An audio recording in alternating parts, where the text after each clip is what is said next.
Monkeypox పై రాష్ట్రాలకు కేంద్రం అప్రమత్తం చేసింది. అన్ని ఎయిర్పోర్ట్లను అలర్ట్ చేసింది. బంగ్లా పాక్ సరిహద్దుల్లోని ఎయిర్పోర్టుల్లో కూడా అప్రమత్తం చేసింది. నోడల్ సెంటర్స్ గుర్తించాలని రాష్ట్రాలకు సూచించింది. అత్యవసర పరిస్థితుల్లో సిద్ధంగా ఉండాలని అలర్ట్ చేసింది. టెస్టింగ్ ల్యాబ్లు కూడా సిద్ధంగా ఉంచాలని సూచించింది.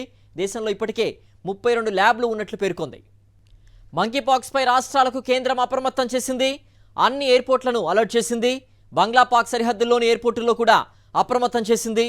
నోడల్ సెంటర్లు గుర్తించాలని రాష్ట్రాలకు సూచించింది. అత్యవసర పరిస్థితుల్లో సిద్ధంగా ఉండాలని అలర్ట్ చేసింది. టెస్టింగ్ ల్యాబ్లు కూడా సిద్ధంగా ఉంచాలని సూచించింది.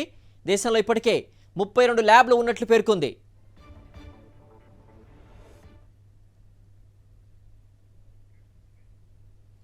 మరింత సమాచారం మా ఢిల్లీ ప్రతినిధి వెంకటేష్ అందిస్తారు. వెంకటేష్, దేశవ్యాప్తంగా కూడా హైలైట్ ప్రకటించింది. మంకీపాక్స్కి సంబంధించి కేంద్ర ఆరోగ్య శాఖ అలాగే రాష్ట్రాలకు కూడా తగిన ఆదేశాలు జారీ చేస్తూ ఎయిర్పోర్ట్లో కూడా పూర్తిగా వైద్య పరీక్షలు నిర్వహిస్తున్నట్టుగా తెలుస్తోంది. పూర్తి అప్డేట్స్ ఏంటి?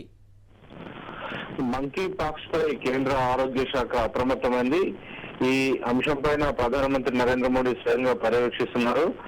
దీనికి సంబంధించి ఇప్పటికే దేశ రాజధాని ఢిల్లీలో 3 ఆసుపత్రులను నోడల్ ఆసుపత్రులుగా ప్రకటించారు. ఎవరికైనా మంకీపాక్స్ లక్షణాలు కనుక ఉంటే వారిని ఐసోలేషన్ చేసే విధంగా ఇప్పటికే గైడ్ లైన్స్ అన్ని జారీ చేశారు. సో ఆ మేరకు ఢిల్లీలో ఆర్ఎంఎల్ ఆసుపత్రి, లేడీ హార్టింగ్ ఆసుపత్రి, అలాగే సఫ్దర్జంగ్ ఆసుపత్రి, సో ఈ 3 ఆసుపత్రులను నోడల్ హాస్పిటల్స్ గా ప్రకటించారు. ప్రధానంగా ఇంటర్నేషనల్ ఎయిర్పోర్ట్స్ లోకి వచ్చేటువంటి అంతర్జాతీయ ప్రయాణికుల పైన ప్రత్యేకంగా నిఘా ఉంచాలని, వారిని పర్యవేక్షించాలని కేంద్ర ప్రభుత్వం ఆదేశాలు జారీ చేసింది. ఎందుకంటే విదేశాల్లో ఈ మంకీపాక్స్ కు సంబంధించిన కేసులు ఇప్పటివరకు రిపోర్ట్ అయ్యాయి. మన దేశంలో ఈ కేసులు అవి కూడా ఇప్పటివరకు రిపోర్ట్ కాలేదు. సో ఆ నేపథ్యంలో ప్రధానంగా విదేశాల నుంచి వచ్చే వారికి కనుక ఆ లక్షణాలు ఉంటే ఇమ్మీడియట్ గా వారిని ఐసోలేషన్ చేసి వారిని ఈ ఆసుపత్రికి తరలించి అక్కడ చికిత్స అందజేసేందుకు ఏర్పాట్లు చేస్తున్నారు. అలాగే ఇటు ఎయిర్పోర్ట్ తో పాటు పోర్ట్స్ ఏవైతే ఉన్నాయో సముద్ర తీర ప్రాంతాల్లో ఉన్నటువంటి పోర్ట్స్ లో, ప్రధానంగా పాకిస్తాన్, బంగ్లాదేశ్ వైపు ఉన్నటువంటి పోర్ట్స్ లలో కూడా నిఘా పెంచాలని కేంద్ర ఆరోగ్య శాఖ సూచనలు జారీ చేసింది. ఆ మేరకు ఆ పోర్ట్స్ లోకి ప్రవేశించేటువంటి ఇంటర్నేషనల్ ప్యాసింజర్స్ ఎవరైతే ఉంటారో వారందరినీ కూడా ఖచ్చితంగా క్షుణ్ణంగా తనిఖీ చేసిన తర్వాతనే వదిలేటువంటి అవకాశం ఉంది. అలాగే దేశంలో కూడా మిగిలినటువంటి ఆసుపత్రులు దీనికి సంబంధించినటువంటి గైడ్ లైన్స్ అన్ని కూడా జారీ చేశారు. ప్రస్తుతానికైతే దేశంలో ఆందోళన చెందాల్సినటువంటి అవసరం లేదనేది ప్రధానంగా చెప్తున్నటువంటి ఉద్దేశం.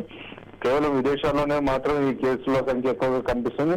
మన దేశంలో ఇప్పటి వరకు రిపోర్ట్ కానటువంటి నేపథ్యంలో ముందు జాగ్రత్త చర్యగా ఈ కేసులను ఐడెంటిఫై చేసేందుకు కేంద్ర ఆరోగ్య శాఖ time to time guide lines జారీ చేస్తూ వస్తుంది. ఓకే వెంకటేష్.